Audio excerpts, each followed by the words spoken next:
Me llamo Angela, tengo 60 años, y pensé que conocía el significado del dolor cuando enterré a mi esposo hace 3 años. Qué equivocada estaba. Porque nada, absolutamente nada en esta vida, te prepara para el momento en que tu propio hijo, ese bebé que llevaste en tu vientre, que amamantaste, que cuidaste en cada enfermedad, te mira con desprecio absoluto y te dice frente a 200 personas que eres un despojo contaminante. Esas fueron sus palabras exactas. No mamá, no madre, no siquiera señora.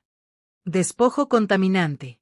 Como si yo fuera basura, algo sucio que había que sacar del lugar lo antes posible para no arruinar su perfecta celebración. Hoy vengo aquí, a contarles esta historia, porque necesito sacármela del pecho. Porque durante 3 años he cargado con un secreto que mi esposo me confió en su lecho de muerte, un secreto que lo cambió todo. Y porque tal vez, solo tal vez, mi historia pueda ayudar a alguien que está pasando por algo similar. A alguien que se siente invisible, descartada, olvidada por aquellos que juraron amarnos para siempre. Pero antes de continuar, mi amor, si esta historia te está tocando el corazón, si algo de lo que estoy diciendo resuena contigo, necesito pedirte un favor. Presiona ese botón de suscribirse. No sabes cuánto significa para mí saber que no estoy sola en esto, que hay alguien del otro lado escuchando estas palabras. Y déjame un comentario diciéndome desde qué país me estás viendo. ¿Brasil? ¿México? ¿Argentina? ¿España? ¿Colombia? Me encantaría saber dónde estás, sentir que somos una comunidad de personas que entienden lo que es el dolor de la traición familiar. Y si alguna vez has pasado por algo similar, si alguna vez te han hecho sentir invisible o te han tratado como si no valieras nada, cuéntamelo en los comentarios. Créeme cuando te digo que leer tus historias me da fuerzas para seguir adelante, para terminar de contar lo que sucedió aquella noche terrible y lo que vino después. Permíteme llevarte 3 años atrás, antes de esa noche horrible en el banquete. Mi vida era diferente entonces. No perfecta, porque qué vida lo es. Pero era mía, tenía sentido, tenía propósito. Mi esposo, Eduardo, había sido el amor de mi vida durante 38 años de matrimonio. No era un hombre perfecto, nadie lo es, pero me amó con una intensidad que pocas mujeres tienen la suerte de experimentar. Era arquitecto, un hombre brillante, meticuloso, de esos que piensan cada detalle 3 veces antes de tomar una decisión. Construyó nuestra vida ladrillo por ladrillo, con paciencia, con visión de futuro. Teníamos una casa hermosa en las afueras de la ciudad, un jardín donde yo cultivaba rosas y jazmines, una vida cómoda sin ser ostentosa. Eduardo siempre decía que la verdadera riqueza estaba en las cosas que no se podían comprar, el tiempo juntos, las conversaciones hasta la madrugada, las risas compartidas. Tuvimos un solo hijo, Marcelo. Y cuando nació, hace 35 años, pensé que mi corazón iba a estallar de tanto amor. Era un bebé hermoso, de ojos grandes y curiosos, y desde el primer momento en que lo tuve en mis brazos, supe que daría mi vida por él sin pensarlo 2 veces. Marcelo creció siendo el centro de nuestro universo. Tal vez ese fue nuestro error, consentirlo demasiado, darle todo antes de que siquiera lo pidiera. Eduardo trabajaba largas horas para que a Marcelo no le faltara nada, la mejor escuela, clases de música, de idiomas, viajes educativos. Yo me dediqué a ser madre con la misma intensidad con que mi esposo se dedicaba a su profesión. Cada comida preparada con amor, cada rodilla raspada curada con besos, cada tarea escolar supervisada con paciencia infinita. Cuando Marcelo tenía pesadillas, era yo quien lo mecía hasta que volvía a dormirse.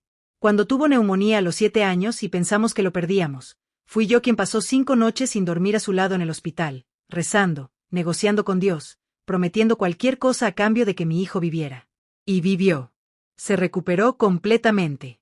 Pero nunca, ni una sola vez, me agradeció esas noches.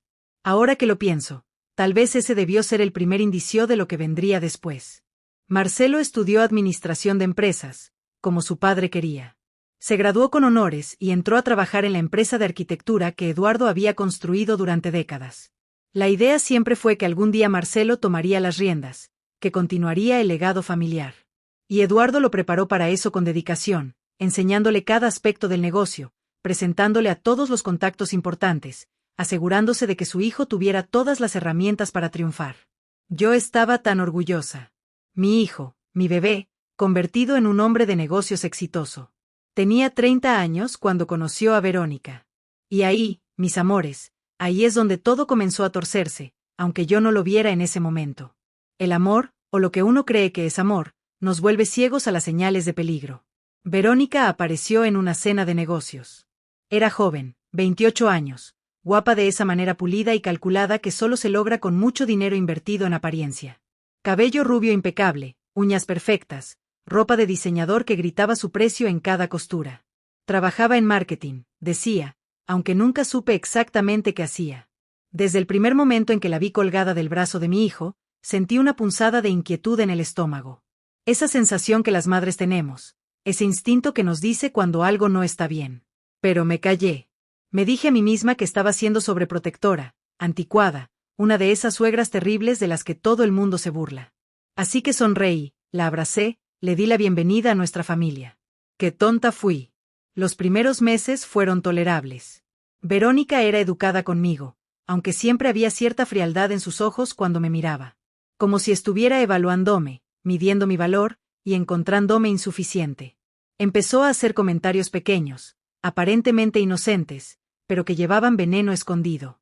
«Ay, Ángela, qué linda tu blusa, muy tradicional», decía con una sonrisa que no llegaba a sus ojos. «O no te preocupes por cocinar para nosotros, sé que a tu edad es cansado estar tanto tiempo de pie». A mi edad. Yo tenía 57 años entonces, no era ninguna anciana decrépita. Pero Verónica tenía una manera de hacerme sentir exactamente así, vieja, obsoleta, un estorbo del pasado que no encajaba en su visión moderna y sofisticada del mundo. Y lo peor, lo que más me dolía, era ver cómo Marcelo la dejaba hacer. Mi hijo, que había sido dulce y cariñoso de niño, ahora se reía de sus comentarios hirientes como si fueran graciosos. Como si yo fuera el chiste. Se casaron un año después de conocerse. Fue una boda espectacular, demasiado grande para mi gusto, con 300 invitados y un presupuesto que me pareció obsceno. Pero Eduardo estaba feliz de darle a su hijo lo que quisiera, y yo no dije nada. Ya había aprendido que mis opiniones no eran bienvenidas en la nueva vida de Marcelo. Durante la boda, Verónica me relegó a un papel casi inexistente. Yo, la madre del novio, fui tratada como una invitada más. No me consultaron sobre el menú, sobre las flores, sobre nada. Y en el momento de los discursos, cuando tradicionalmente la madre del novio dice algunas palabras, Verónica se aseguró de que ese momento no existiera. «Es que queremos mantener los discursos cortos, Ángela, para que la gente no se aburra», me dijo con esa sonrisa falsa. Tragué mi dolor y sonreí. Siempre sonreí. Era experta en esconder mi sufrimiento detrás de una máscara de tranquilidad. 2 años después de la boda, Eduardo empezó a sentirse mal. Al principio eran cosas pequeñas, cansancio, falta de apetito, algunos dolores que atribuíamos a la edad. Pero cuando finalmente lo convencí de ir al médico, el diagnóstico cayó sobre nosotros como un yunque: cáncer de páncreas, etapa 4. Le dieron 6 meses, tal vez un año si teníamos suerte. Recuerdo ese día con una claridad dolorosa. El consultorio del doctor, las paredes blancas y frías, el olor a desinfectante, la mano de Eduardo apretando la mía mientras el médico hablaba y hablaba usando palabras técnicas que mi cerebro se negaba a procesar. Lo único que yo podía pensar era: no, no, no. Esto no puede estar pasando. No a nosotros. No a mi Eduardo. Cuando salimos del hospital, ninguno de los dos habló durante todo el camino a casa. ¿Qué se puede decir frente a la certeza de la muerte? Eduardo condujo con los ojos fijos en la carretera, y yo miré por la ventana sin ver nada realmente, solo pensando en cómo íbamos a decirle a Marcelo que su padre se estaba muriendo. Le dijimos esa misma noche. Fuimos a su casa, esa casa moderna de cristal y acero que Verónica había diseñado y que siempre me parecía más un museo que un hogar. Marcelo nos recibió con prisa, tenía una reunión importante al día siguiente y necesitaba prepararse, nos dijo. Pero Eduardo lo detuvo, le puso una mano en el hombro y le dijo: «Hijo, necesito que te sientes. Tengo que decirte algo importante». Vi cómo el rostro de Marcelo cambiaba cuando Eduardo le dio la noticia, como toda la sangre parecía drenar de sus mejillas. Por un momento, solo por un instante precioso, vi a mi niño de nuevo, ese niño que venía corriendo a mis brazos cuando tenía miedo. «¿Qué tan grave es?», preguntó con voz temblorosa. Eduardo le dijo la verdad, porque mi esposo siempre fue un hombre honesto: «Muy grave, terminal, cuestión de meses». Marcelo lloró esa noche. Se abrazó a su padre y lloró como no lo había visto llorar en años. Y yo, tonta de mí, pensé que tal vez esta tragedia nos uniría de nuevo, que el dolor compartido restauraría lo que se había roto en nuestra familia. Qué equivocada estaba. Los meses siguientes fueron una pesadilla de tratamientos, hospitales, esperanzas que se desvanecían y dolor que aumentaba. Me convertí en la enfermera de tiempo completo de Eduardo, y lo hice con amor, con dedicación absoluta. Lo bañaba cuando ya no podía hacerlo solo, le daba de comer cuando la náusea le impedía sostener una cuchara, me acostaba a su lado cada noche aunque él apenas podía dormir por el dolor. Marcelo venía a visitarnos, sí, pero cada vez con menos frecuencia. Siempre tenía una excusa: trabajo, reuniones, compromisos sociales. Verónica casi nunca lo acompañaba. No tolero bien los hospitales, decía, como si eso fuera una justificación válida para no estar ahí cuando tu suegro se está muriendo. Pero yo no tenía tiempo para resentimientos entonces. Todo mi ser estaba enfocado en Eduardo, en hacer sus últimos días lo más cómodos posible, en memorizar cada instante que nos quedaba juntos. Una noche, 2 semanas antes de que Eduardo muriera, algo cambió. Estábamos solos en casa, él en nuestra cama, yo sentada a su lado leyéndole su libro favorito de poemas de Neruda. De repente, dejó de escuchar y me pidió que dejara el libro. Ángela, me dijo con esa voz que ya era apenas un susurro, necesito hablar contigo sobre algo importante. Algo que he estado posponiendo porque no quería preocuparte más, pero no puedo irme sin decírtelo. El tono de su voz me asustó. Lo miré a los ojos, esos ojos marrones que había amado durante casi 4 décadas, y vi en ellos una mezcla de tristeza y determinación. ¿Qué pasa, mi amor?, le pregunté, tomando su mano entre las mías. Eduardo respiró profundo, cada respiración un esfuerzo visible, y comenzó a hablar. Lo que me dijo esa noche cambió todo. Eduardo me contó cosas sobre Marcelo que yo no sabía, cosas que él había descubierto en los últimos meses. Problemas en la empresa, decisiones financieras desastrosas, dinero desviado de las cuentas corporativas. Mi hijo, nuestro hijo, había estado robando de la empresa familiar, malversando fondos, tomando riesgos irresponsables con el dinero que Eduardo había tardado décadas en acumular. Y todo, según Eduardo había descubierto, por Verónica. Ella lo presionaba constantemente para que mantuvieran un estilo de vida cada vez más extravagante, más allá de sus medios reales. La casa de lujo, los autos importados, las vacaciones en Europa, las joyas caras. Todo financiado con dinero que no era suyo, dinero que estaban sacando de la empresa. He intentado hablar con él, me dijo Eduardo con lágrimas rodando por sus mejillas hundidas, pero no me escucha. Verónica lo tiene completamente envuelto. Y tengo miedo, Ángela. Tengo miedo de que cuando yo me vaya, pierdan todo. Que destruyan en años lo que me costó toda una vida construir. No podía creerlo. Me negaba a creerlo. Mi Marcelo, mi hijo, ¿un ladrón? ¿Alguien capaz de traicionar la confianza de su propio padre? Pero Eduardo insistió, me mostró documentos, extractos bancarios, correos electrónicos. La evidencia era irrefutable. Me sentí como si el piso se abriera bajo mis pies. ¿Qué había pasado con el niño que yo crié?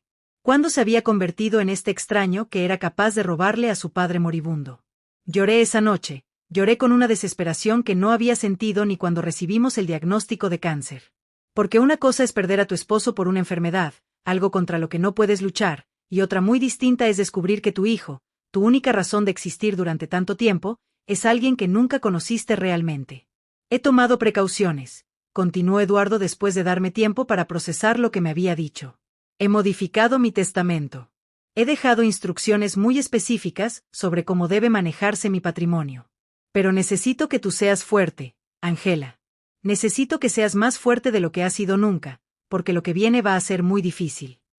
Le pregunté qué quería decir, pero Eduardo estaba exhausto. Pronto lo sabrás, me dijo. Hay un sobre mi escritorio, en el cajón de abajo a la derecha. Tiene tu nombre. Pero no lo abras hasta después de mi funeral. Prométemelo, Ángela. No importa qué pase, no importa cuánta curiosidad tengas, no lo abras hasta que yo esté enterrado. Se lo prometí, aunque no entendía por qué tanto misterio. Esa fue una de las últimas conversaciones coherentes que tuve con mi esposo. Los días siguientes fueron una espiral descendente de dolor y morfina, hasta que una madrugada, con su mano en la mía, Eduardo dejó de respirar. Y mi mundo, tal como lo conocía, terminó. El funeral fue exactamente como Verónica quería, ostentoso, lleno de gente importante, más un evento social que una despedida íntima. Yo me senté en primera fila, vestida de negro, con un velo sobre mi rostro para esconder las lágrimas que no podía contener. Marcelo estaba a mi lado, pero podría haber estado a kilómetros de distancia. No me tocó ni una vez durante toda la ceremonia. No me preguntó si estaba bien, si necesitaba algo.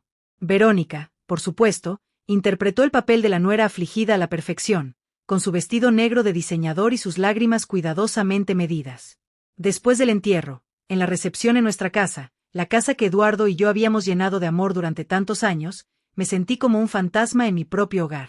La gente iba y venía, ofreciendo condolencias que sonaban huecas, y yo solo quería que todos se fueran para poder estar sola con mi dolor. 3 días después del funeral, abrí el sobre que Eduardo me había dejado. Mis manos temblaban mientras rompía el sello. Dentro había varios documentos, el testamento completo de Eduardo, algunos documentos legales que no entendí completamente, y una carta escrita con su letra temblorosa. Leí la carta primero, y con cada palabra sentí como mi percepción de todo cambiaba. Eduardo me explicaba en detalle lo que había hecho, por qué lo había hecho, y lo que iba a suceder. Me pedía que fuera paciente, que confiara en su plan, que no revelara nada hasta el momento correcto. Sé que vas a sufrir, mi amor, escribía. Sé que van a tratarte mal, tal vez peor de lo que ya lo han hecho. Pero aguanta. Todo tiene un propósito. He pasado los últimos meses de mi vida asegurándome de que justicia se haga, no por venganza, sino porque amo a nuestro hijo y necesito enseñarle una última lección antes de partir. La carta terminaba con palabras de amor, recordatorios de nuestros años juntos, y una promesa. Confía en mí, Ángela. Incluso desde más allá de la tumba, voy a protegerte. Los meses siguientes fueron extraños, como vivir en un limbo.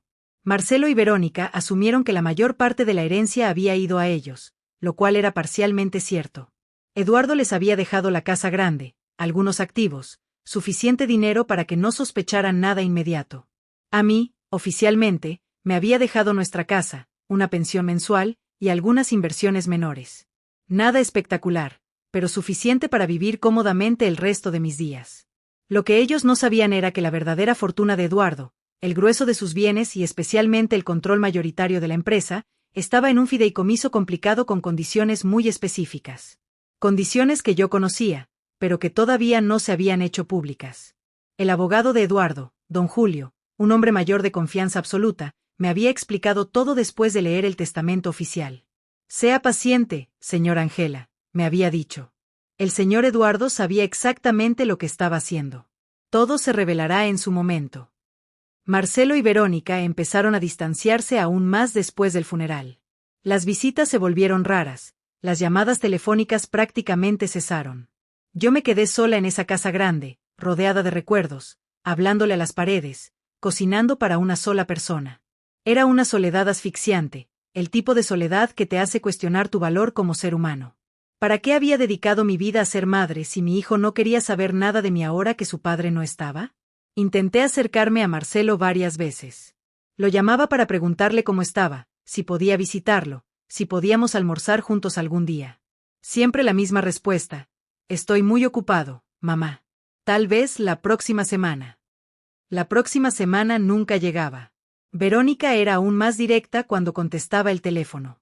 Marcelo no está disponible, decía con ese tono frío, y colgaba antes de que yo pudiera decir nada más. Y entonces llegó la invitación. Un sobre elegante, papel caro, caligrafía profesional. Era para un banquete que Marcelo y Verónica estaban organizando para celebrar el 5º aniversario de su boda. La fecha me sorprendió. Habían pasado 5 años desde esa boda excesiva, 5 años en los que mi relación con mi hijo se había deteriorado hasta casi desaparecer. La invitación era formal, fría, el tipo de invitación que enviarías a un conocido lejano, no a tu madre. Pero aún así, mi corazón saltó de alegría cuando la recibí. Era una oportunidad, pensé, una oportunidad de reconectarme con Marcelo, de recordarle que seguía aquí, que lo amaba incondicionalmente sin importar todo lo que había pasado. Llamé inmediatamente para confirmar mi asistencia. Verónica contestó. Ah, sí, recibiste la invitación, dijo sin ningún entusiasmo. Supongo que vendrás entonces. No era exactamente la bienvenida cálida que esperaba, pero yo estaba desesperada por cualquier migaja de conexión con mi hijo. Pasé semanas preparándome para ese banquete. Compré un vestido nuevo, elegante pero apropiado para mi edad, en un tono azul oscuro que Eduardo siempre había dicho que me favorecía. Fui a la peluquería, algo que rara vez hacía ya. Quería verme bien, quería que Marcelo se sintiera orgulloso de su madre. Practiqué conversaciones en mi cabeza, cosas casuales que podría decir, formas de acercarme sin parecer desesperada o necesitada. Soñaba con que tal vez, solo tal vez, Esta noche podría marcar un nuevo comienzo en nuestra relación. Qué ingenua fui. Qué terriblemente ingenua. La noche del banquete llegó fría y despejada. Me vestí con cuidado, me maquillé ligeramente, me puse el collar de perlas que Eduardo me había regalado en nuestro 20º aniversario. Me miré en el espejo antes de salir y vi a una mujer de 60 años que todavía tenía dignidad, que todavía se mantenía erguida a pesar de todo el dolor. Tomé un taxi hasta el lugar del evento, un salón exclusivo en el mejor hotel de la ciudad. Debí haberme dado cuenta entonces de que algo andaba mal. Un aniversario de bodas no es típicamente motivo para un evento tan elaborado, especialmente no uno de 5 años. Pero yo estaba tan emocionada por la posibilidad de ver a mi hijo, tan esperanzada de que esta noche pudiera cambiar las cosas, que ignoré todas las señales de advertencia. Llegué al salón y quedé impresionada por la opulencia del lugar. Había flores por todas partes, arreglos caros de orquídeas y rosas blancas. Las mesas estaban decoradas con manteles de lino blanco, vajilla de porcelana fina, copas de cristal que brillaban bajo las arañas de luces. Había al menos 200 personas ya allí, todas vestidas con sus mejores galas, riendo, bebiendo champán, claramente disfrutando de lo que prometía ser una noche espectacular. Busqué a Marcelo con la mirada y lo vi al otro lado del salón, hablando con un grupo de hombres que reconocí como socios de negocios. Se veía bien, mi hijo, guapo con su traje negro impecable, aunque había algo en su expresión que no pude identificar completamente. ¿Tensión? ¿Nerviosismo? No estaba segura. Me acerqué a él con una sonrisa, mi corazón latiendo fuerte en mi pecho. Marcelo, dije suavemente cuando llegué a su lado. Felicidades, hijo. ¿Qué evento tan hermoso han organizado? Él se volteó hacia mí y por un momento, solo un instante, vi algo en sus ojos que me heló la sangre. No era amor, no era siquiera indiferencia. Era desprecio puro. Pero se recompuso rápidamente, puso una sonrisa tensa en su rostro y dijo: Mamá, llegaste. Ve a buscar tu mesa, por favor. Estoy ocupado.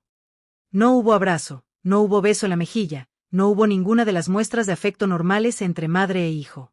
Solo esa orden fría: ve a buscar tu mesa. Tragué el nudo en mi garganta y fui a buscar mi asiento.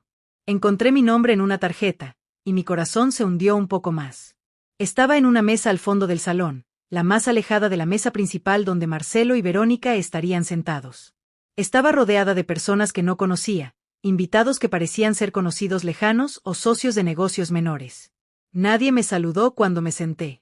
Nadie me incluyó en sus conversaciones. Me sentí invisible, como un mueble más en el salón. Pero me mantuve erguida, sonreí educadamente cuando alguien me miraba, y esperé.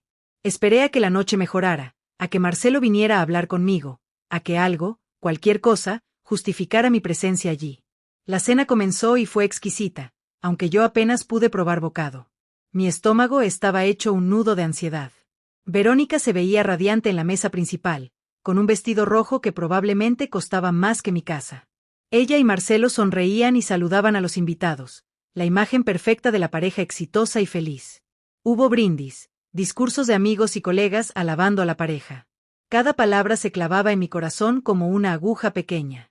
Nadie mencionó a Eduardo, el hombre que había hecho posible todo el éxito de Marcelo. Nadie mencionó los sacrificios que habíamos hecho para darle a nuestro hijo todo lo que necesitaba. Era como si nuestro pasado familiar hubiera sido borrado completamente, reemplazado por esta nueva narrativa donde solo Marcelo y Verónica existían. Entonces llegó el momento que cambiaría todo. Después de la cena, antes del postre, Marcelo se puso de pie y pidió silencio. El salón se quedó en completo silencio, todos los ojos fijos en él. Quiero agradecer a todos por estar aquí esta noche, comenzó con voz clara y segura. Verónica y yo estamos muy agradecidos de celebrar estos 5 años con las personas que realmente importan en nuestras vidas. Las personas que han estado a nuestro lado, que nos han apoyado, que han creído en nosotros y en nuestra visión de futuro. Había algo en su tono que me puso nerviosa, pero no podía identificar exactamente qué. Esta noche también marca un nuevo comienzo para nosotros, continuó. Un momento de limpieza, de liberación de todo lo que nos ha estado reteniendo. Todo lo que ha sido un peso muerto en nuestras vidas. Mi corazón comenzó a latir más rápido. Algo estaba mal, muy mal. Podía sentirlo en el aire, en la forma en que algunos invitados me miraban con algo parecido a la lástima. Marcelo hizo una pausa dramática, tomó un sorbo de su champán, y entonces sus ojos se posaron en mí. Y supe, en ese instante, que lo que venía iba a destruirme. Hay alguien aquí esta noche, dijo Marcelo con voz que resonó por todo el salón, que no debería estar. Alguien que representa todo lo viejo, lo obsoleto, lo que ya no tiene lugar en nuestra nueva vida. Mis manos comenzaron a temblar. No, pensé. No va a hacer esto. No puede estar hablando de mí. Mamá, dijo Marcelo, y la forma en que pronunció esa palabra, con tanto veneno, hizo que varios invitados jadearan audiblemente. Llegó el momento de que entiendas algo. Ya no eres bienvenida en nuestra vida. Eres un recordatorio constante de un pasado que queremos olvidar. Despojo contaminante. Un despojo contaminante. Esas que palabras resonaron en el silencio absoluto que siguió. 200 personas me miraban, algunas con shock, otras con curiosidad morbosa, algunas incluso con lo que parecía ser aprobación. Sentí como si alguien me hubiera clavado un cuchillo en el pecho y lo estuviera retorciendo lentamente. Mi hijo, mi bebé, el niño que había crecido dentro de mí, me estaba llamando basura contaminante frente a toda esta gente. No podía respirar. El salón comenzó a dar vueltas. Quise levantarme, salir corriendo, desaparecer, pero mis piernas no me respondían. Estaba paralizada por el shock, por el dolor absoluto de lo que estaba pasando. Verónica se puso de pie junto a Marcelo, una sonrisa de satisfacción maliciosa en su rostro. Es verdad, dijo con voz clara. Ángela, ha sido una carga para nosotros durante demasiado tiempo. Siempre ahí, siempre llamando, siempre necesitando atención. Es patético, francamente. Una mujer de tu edad debería tener su propia vida en lugar de aferrarse desesperadamente a la de su hijo. Sus palabras eran como ácido. Algunos invitados murmuraban, claramente incómodos, pero nadie dijo nada en mi defensa. Nadie se levantó para detener esta humillación pública. Así que esta noche, continuó Marcelo, queremos dejar las cosas claras. No queremos verte más. No queremos tus llamadas, tus visitas inesperadas, tu presencia en nuestras vidas. Considera esta tu última invitación a cualquier evento relacionado con nosotros. De hecho, considera esto tu despedida definitiva de esta familia. El silencio que siguió fue ensordecedor. Podía escuchar el latido de mi propio corazón, cada pulso como un tambor en mis oídos. Las lágrimas comenzaron a rodar por mis mejillas, arruinando el maquillaje que me había aplicado con tanto cuidado. Mis manos temblaban sobre la mesa, aferrándose al borde como si fuera lo único que me mantenía conectada a la realidad. Miré a mi hijo, buscando en sus ojos algún rastro del niño que había sido, alguna señal de arrepentimiento o duda. Pero no había nada. Solo frialdad, desprecio, y algo peor, alivio. Como si finalmente se hubiera liberado de una carga que había estado llevando durante demasiado tiempo. Marcelo, logré decir, mi voz apenas un susurro quebrado. ¿Cómo puedes hacerme esto? Soy tu madre. Te di la vida, te cuidé, te amé cada día de tu existencia. Mi voz se hizo más fuerte con cada palabra, alimentada por una mezcla de dolor y una rabia que comenzaba a despertar en mi pecho. Tu padre apenas lleva 3 años muerto. ¿Ya olvidaste todo lo que hizo por ti? Todo lo que sacrificamos para que tuvieras todo lo que necesitabas. Mi padre, dijo Marcelo con una risa amarga que no reconocí como suya. Mi padre fue un hombre anticuado que no entendía cómo funciona el mundo moderno. Y tú, mamá, eres peor. Eres una reliquia de una época que ya pasó. No tienes nada que ofrecernos excepto recuerdos patéticos y demandas emocionales constantes. Se acercó a mi mesa, y yo pude ver que algunos de los hombres fornidos que había notado cerca de la puerta principal también se acercaban. Guardias de seguridad, me di cuenta con horror. Habían contratado guardias de seguridad para su propio aniversario. O tal vez, pensé con una oleada de náusea, los habían contratado específicamente para este momento, para asegurarse de que yo saliera del lugar sin causar una escena más grande. Te voy a pedir amablemente que te retires, dijo Marcelo cuando llegó a mi lado, su voz baja pero llena de amenaza. No queremos arruinar esta hermosa noche con más dramatismo del necesario. Ya has escuchado lo que tenía que decirte. Ahora vete. Verónica había sacado su teléfono y estaba grabando, probablemente para tener evidencia de mi comportamiento inapropiado si yo me atrevía a defenderme.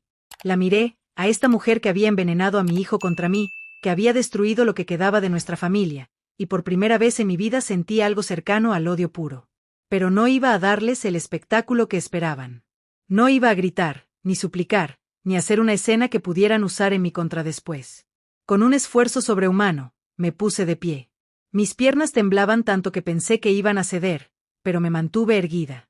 Limpié las lágrimas de mi rostro con la servilleta de lino, ese gesto simple devolviendo algo de dignidad a un momento que no tenía nada de digno.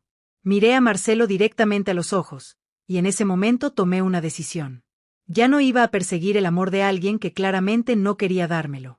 Ya no iba a mendigar afecto como si fuera una pordiosera emocional. Muy bien, dije con voz que sonó más firme de lo que me sentía. Me iré.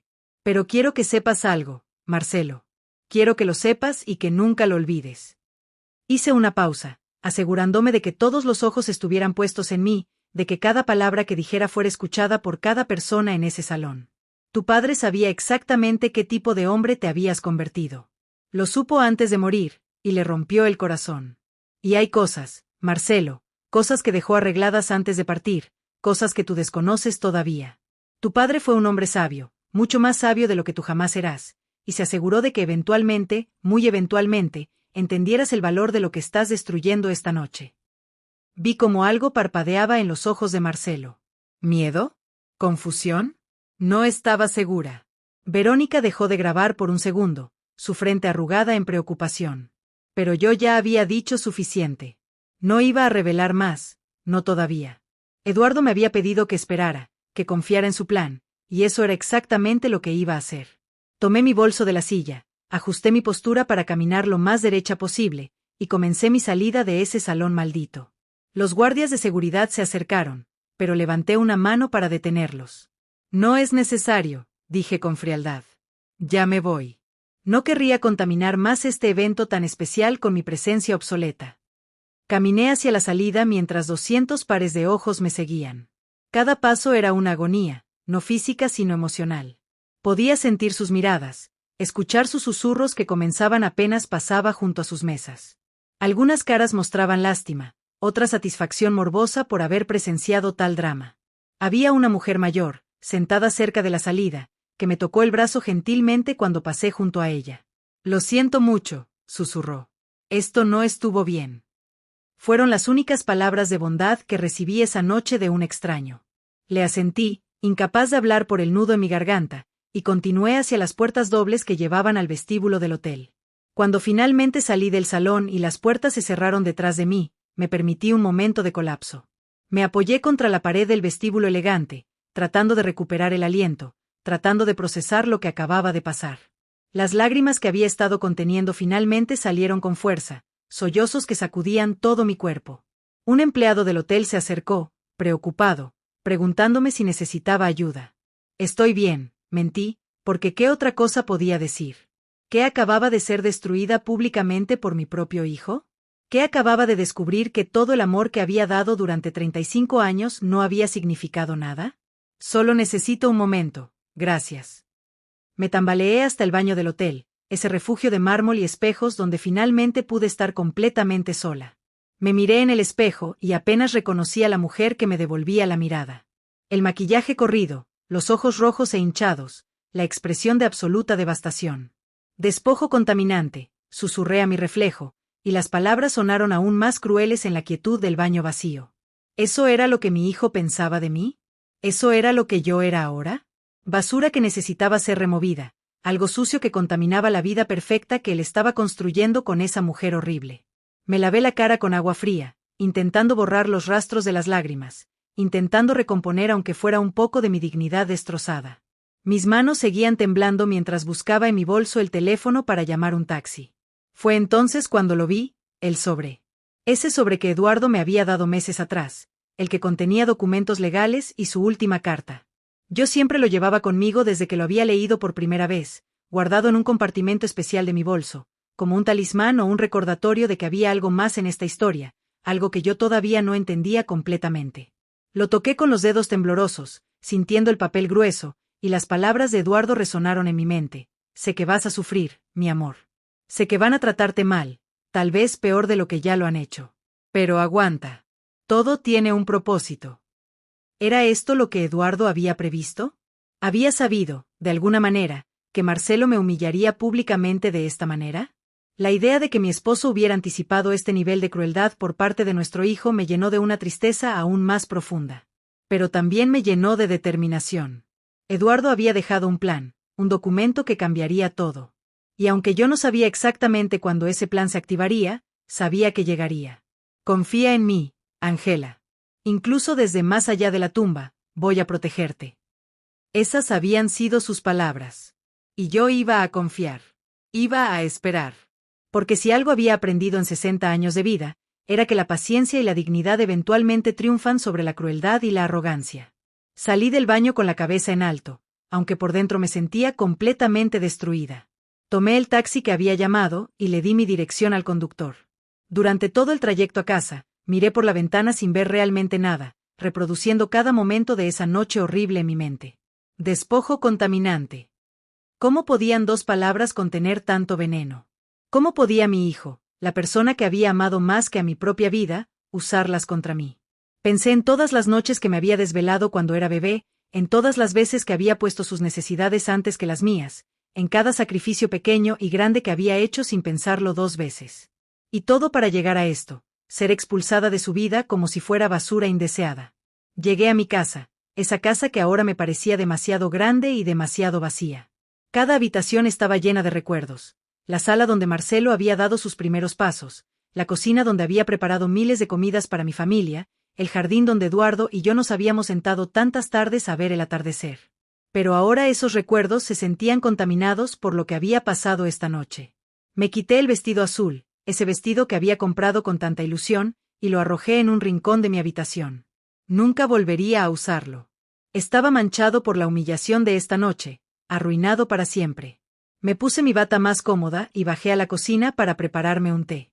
Necesitaba algo caliente, algo reconfortante en este momento de frío absoluto en mi alma. Mientras el agua hervía, me senté en la mesa de la cocina, esa mesa donde mi familia había compartido tantas comidas, y finalmente me permití sentir todo el peso de lo que había perdido. No solo había perdido a mi hijo esta noche. Había perdido la ilusión de que algún día las cosas podrían mejorar, la esperanza de que Marcelo recordaría quién era su madre y volvería a amarme. Esa esperanza había sido lo único que me había mantenido funcionando durante los últimos 3 años, y ahora se había evaporado completamente. Lloré sobre esa mesa durante horas. Lloré por el niño que había sido Marcelo, por el hombre en que se había convertido, por la familia que habíamos sido y que ya nunca seríamos. Lloré por Eduardo, que había muerto sin poder arreglar esto, sin poder hacer que su hijo entendiera lo que estaba perdiendo. Y lloré por mí misma, por la mujer de 60 años que se encontraba completamente sola en el mundo, sin el esposo que había sido su compañero durante casi 4 décadas y sin el hijo que había sido su razón de existir durante 35 años. Pero en algún momento, entre las lágrimas y el té que se había enfriado en mi taza, algo cambió dentro de mí. Sentí una chispa de algo que no había sentido en mucho tiempo, rabia. Rabia verdadera, justificada, poderosa. No la rabia explosiva que te hace gritar y romper cosas, sino la rabia fría y calculada que te endurece por dentro, que te hace más fuerte. Marcelo y Verónica pensaban que me habían destruido esta noche. Pensaban que me había ido de ese salón como una mujer derrotada, humillada, sin nada más que dolor y vergüenza. Y tenían razón en parte. Estaba herida, profundamente herida. Pero también tenía algo que ellos no sabían que tenía, el testamento secreto de Eduardo, el documento que mi esposo había preparado cuidadosamente sabiendo exactamente qué tipo de personas era nuestro hijo y su esposa. Me levanté de la mesa y fui a mi habitación. Del cajón de mi mesita de noche, saqué el sobre completo que Eduardo me había dejado. Lo había leído docenas de veces en los últimos meses, pero esta noche lo leí con nuevos ojos. Los documentos legales explicaban claramente la situación. Sí, Marcelo había heredado algunas propiedades y dinero, suficiente para que no sospecharan nada inmediatamente. Pero el grueso de la fortuna de Eduardo, incluyendo el control mayoritario de la empresa de arquitectura que valía millones, estaba en un fideicomiso especial. Un fideicomiso que tenía condiciones muy específicas para su liberación. Y esas condiciones, según los documentos, se activarían exactamente 5 años después de la muerte de Eduardo. 5 años. Conté en mi cabeza. Eduardo había muerto hace 3 años. Eso significaba que en 2 años más, el verdadero testamento de mi esposo se revelaría. En 2 años, Marcelo descubriría que no era tan rico como pensaba, que su padre había tomado precauciones contra su irresponsabilidad financiera y su falta de carácter. La carta de Eduardo explicaba su razonamiento. Le doy 2 años después de mi muerte para que madure, para que aprenda, para que quizás se dé cuenta de lo que ha perdido. Si en ese tiempo no cambia, si sigue siendo cruel contigo, si sigue despilfarrando el dinero y siendo irresponsable, entonces las condiciones del fideicomiso se activarán automáticamente. Y Angela, mi amor, quiero que estés preparada para ese momento. Porque ese día, Marcelo aprenderá la lección más importante de su vida. Pero había algo más en los documentos, algo que me había parecido extraño cuando lo leí por primera vez, pero que ahora, después de lo que había pasado esta noche, cobraba un nuevo significado. Eduardo había incluido una cláusula especial, algo que su abogado don Julio me había explicado era muy inusual pero completamente legal. La cláusula especificaba que si Marcelo me trataba mal públicamente, si me humillaba o me deshonraba de alguna manera verificable frente a testigos, el periodo de espera de 5 años se acortaría inmediatamente. Y esta noche, frente a 200 personas, Marcelo había hecho exactamente eso. Me había llamado despojo contaminante en público. Me había expulsado de un evento familiar frente a una multitud. Había verificable, indiscutiblemente, cumplido con los términos de esa cláusula especial. Mis manos dejaron de temblar mientras releía el documento. Una sonrisa pequeña, amarga pero real, apareció en mi rostro. Eduardo había sabido. De alguna manera, con esa sabiduría que lo había caracterizado toda su vida, había previsto exactamente esto. Había preparado protecciones, consecuencias, lecciones. No es venganza, había escrito en su carta. Es enseñanza.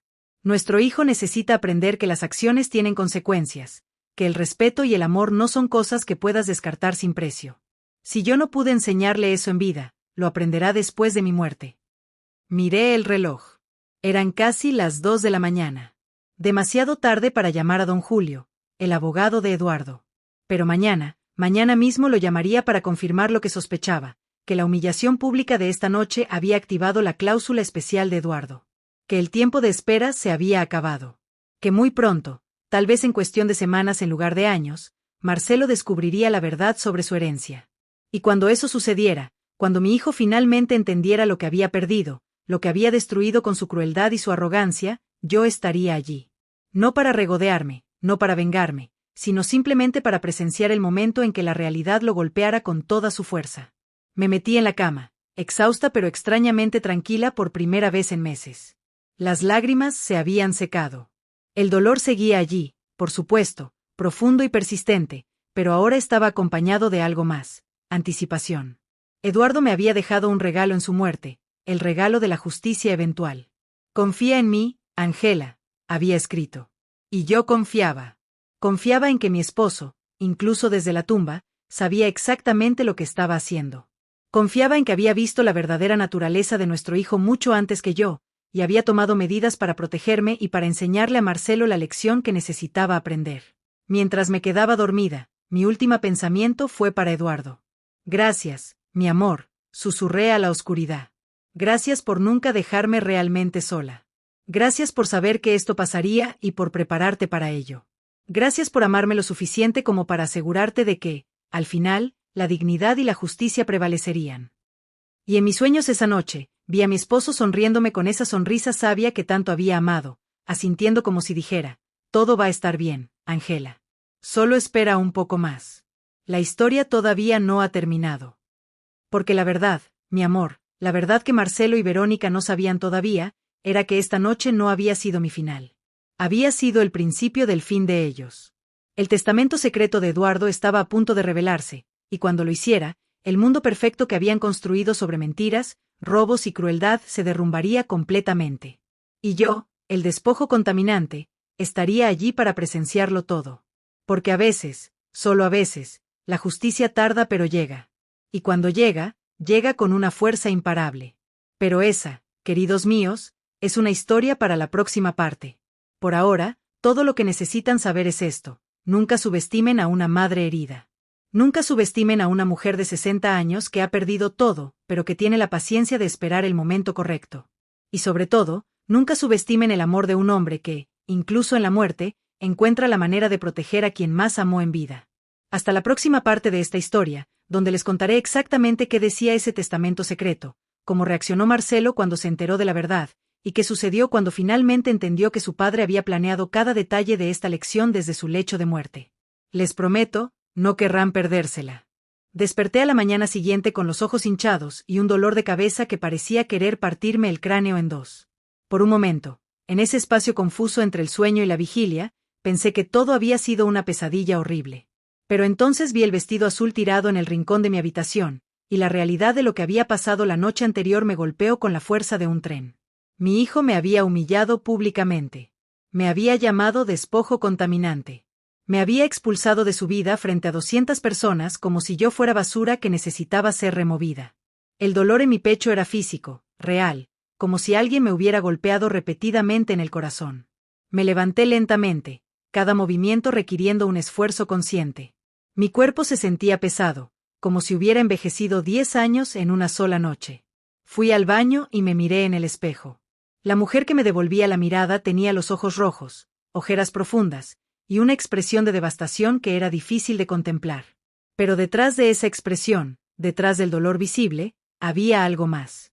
Una chispa de determinación que no había estado allí antes. Porque hoy iba a hacer algo que cambiaría todo. Hoy iba a llamar a don Julio, el abogado de Eduardo, y confirmar si la humillación de anoche había activado la cláusula especial del testamento. Me duché lentamente, dejando que el agua caliente lavara no solo la mugre física sino también algo del dolor emocional. Me vestí con ropa cómoda pero digna, un conjunto de pantalones y blusa en tonos grises que Eduardo siempre había dicho que me daban un aire de elegancia serena. Me maquillé ligeramente para ocultar los rastros más obvios del llanto nocturno.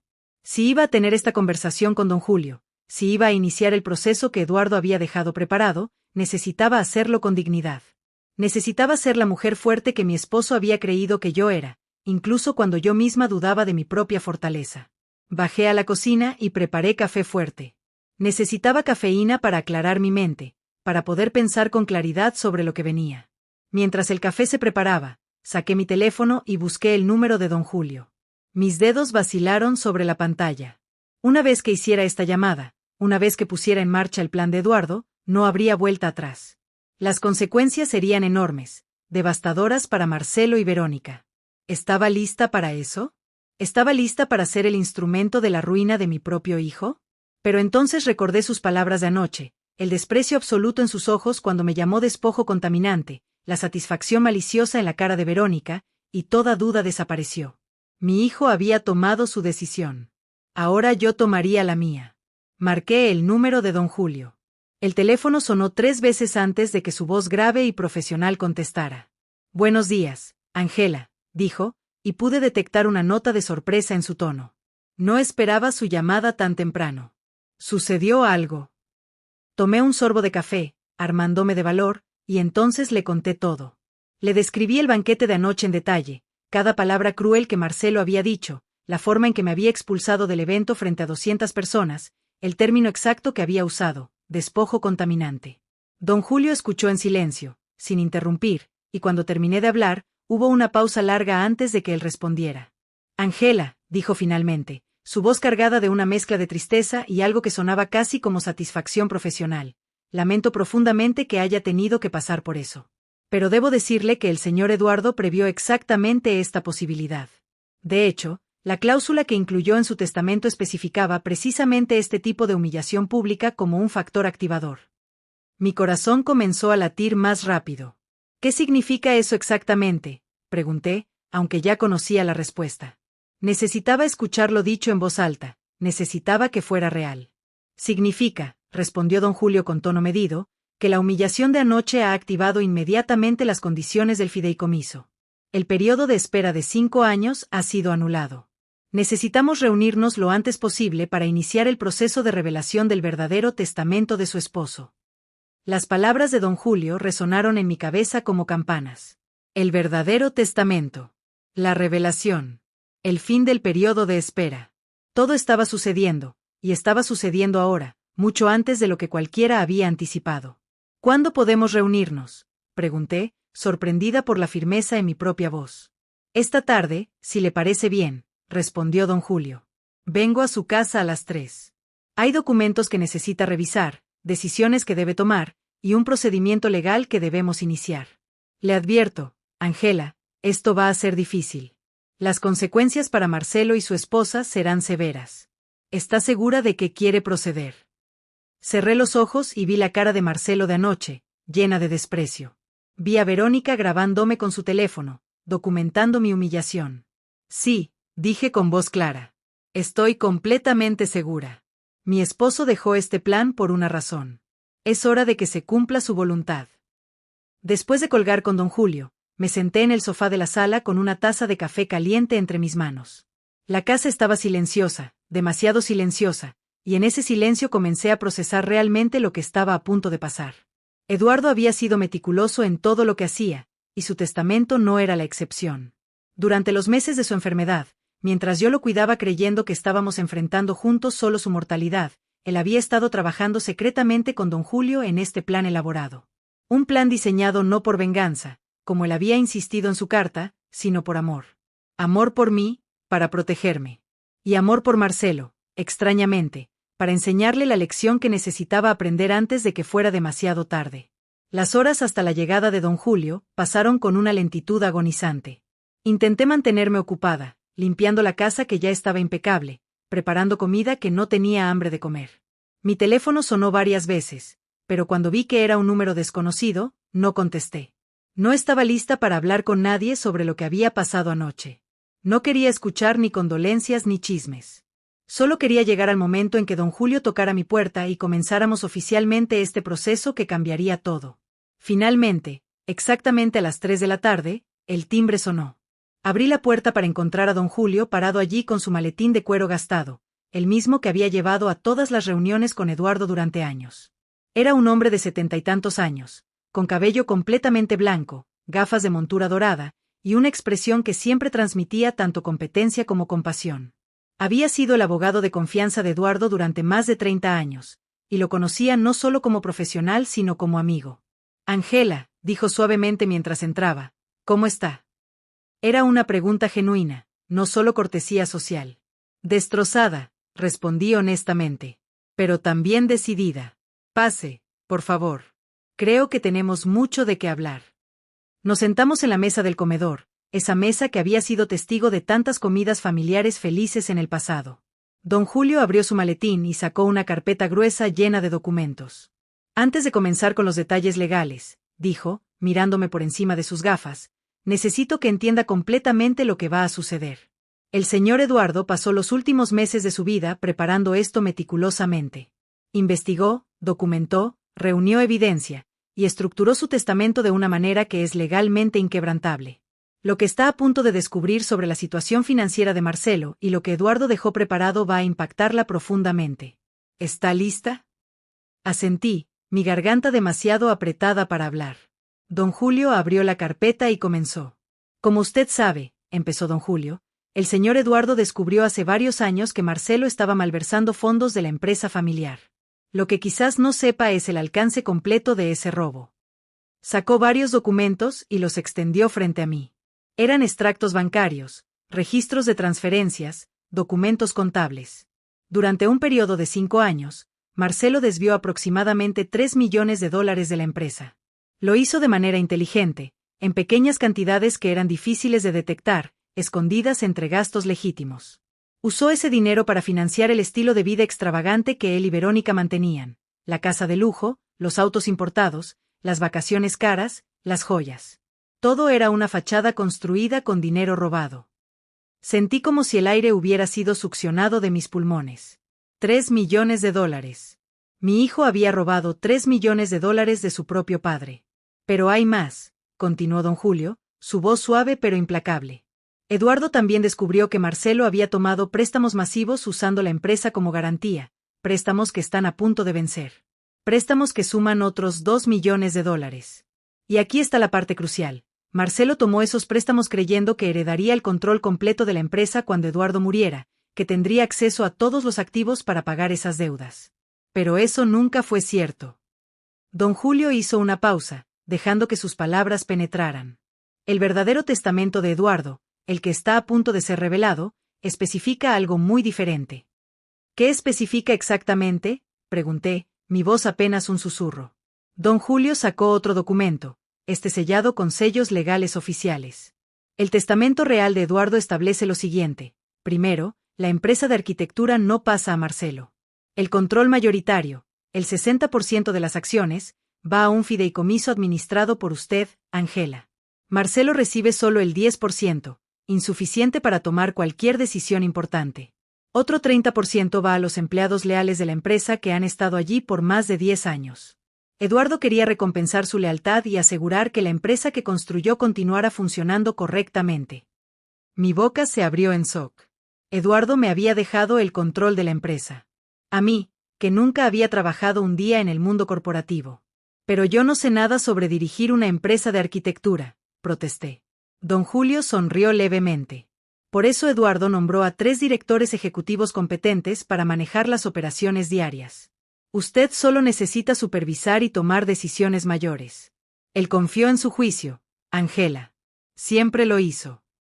Segundo, continuó don Julio, la casa grande que Marcelo y Verónica actualmente ocupan, la que creen que es suya, en realidad no es de ellos. Eduardo la compró a nombre de un fideicomiso familiar del cual usted es la única beneficiaria. Marcelo ha estado viviendo en una casa que técnicamente es suya, Ángela. Cuando el testamento se revele, tendrán 30 días para desalojarla.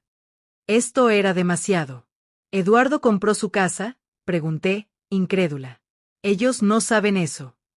Don Julio negó con la cabeza. No tienen idea.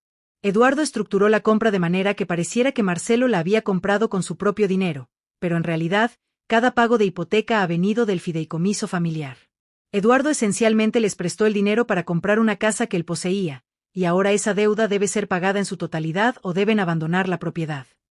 Tercero, don Julio continuó implacablemente, todos los activos que Marcelo cree que heredó, las cuentas de inversión, las propiedades adicionales, los fondos en efectivo, están sujetos a reclamaciones por las deudas que él acumuló y el dinero que malversó.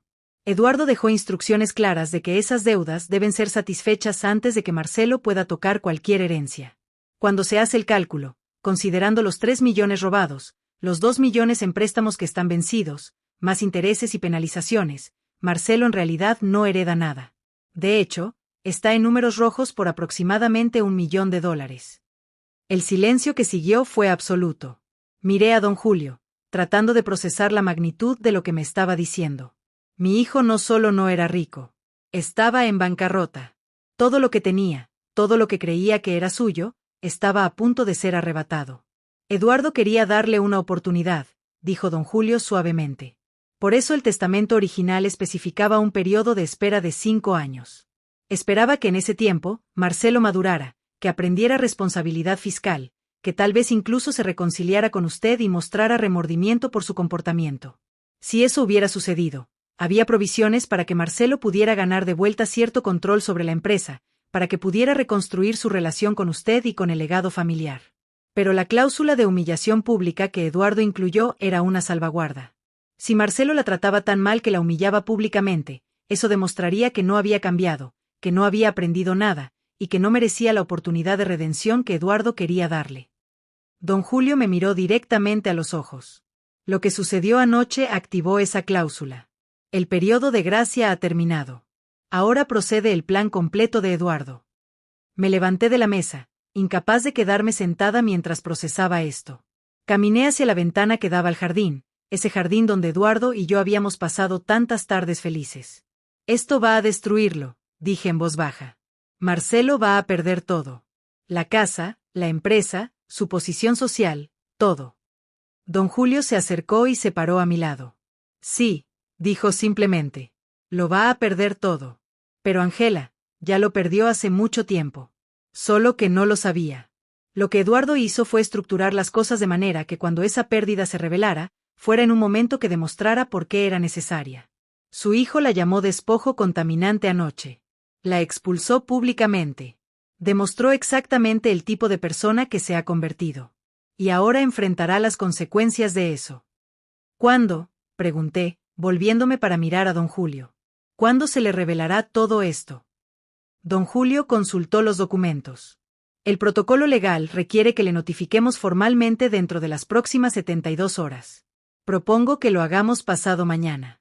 Eso nos da tiempo para preparar todos los documentos necesarios, asegurar que todo esté en orden legal, y darle a usted tiempo para prepararse emocionalmente para lo que va a suceder.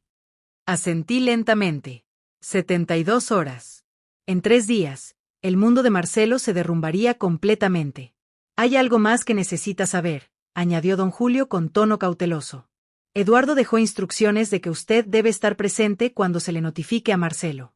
Quería que usted estuviera allí para presenciar el momento en que su hijo entendiera finalmente lo que había perdido. ¿Podrá hacer eso? La idea de estar en la misma habitación con Marcelo después de lo que había pasado me llenaba de ansiedad. Pero también de una extraña anticipación. Eduardo quería que yo estuviera allí. Quería que presenciara este momento. Y si iba a honrar su memoria, si iba a confiar completamente en su plan, entonces necesitaba hacer exactamente eso. Sí, dije con voz firme. Estaré allí. Eduardo me pidió que fuera fuerte, que confiara en él. Y eso es exactamente lo que voy a hacer. Don Julio asintió con aprobación. Bien. Entonces nos reunimos nuevamente pasado mañana a las 10 de la mañana en mi oficina. Haré que mi secretaria notifique a Marcelo que necesita presentarse para asuntos legales relacionados con el patrimonio de su padre. No le diremos la verdadera razón, solo que es una formalidad necesaria. Cuando llegue, usted ya estará allí. Y entonces le revelaremos todo. Después de que don Julio se fue, me quedé sola en mi casa con el peso de todo lo que acababa de aprender.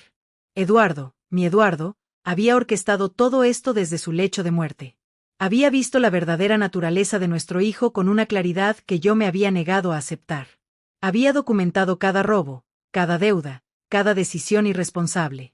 Y había creado un sistema que no solo me protegería a mí financieramente, sino que también forzaría a Marcelo a enfrentar las consecuencias de sus acciones. No era venganza, me recordé a mí misma, repitiendo las palabras de la carta de Eduardo. Era enseñanza. Una última lección de un padre que amaba a su hijo lo suficiente como para obligarlo a enfrentar la verdad, sin importar cuán dolorosa fuera esa verdad. Los siguientes 2 días pasaron en una niebla extraña. No salí de casa, no contesté el teléfono cuando sonó, no comí mucho. Me sumergí completamente en los documentos que don Julio me había dejado, leyendo cada página, memorizando cada detalle. Necesitaba entender completamente la situación antes de que llegara el momento de la revelación.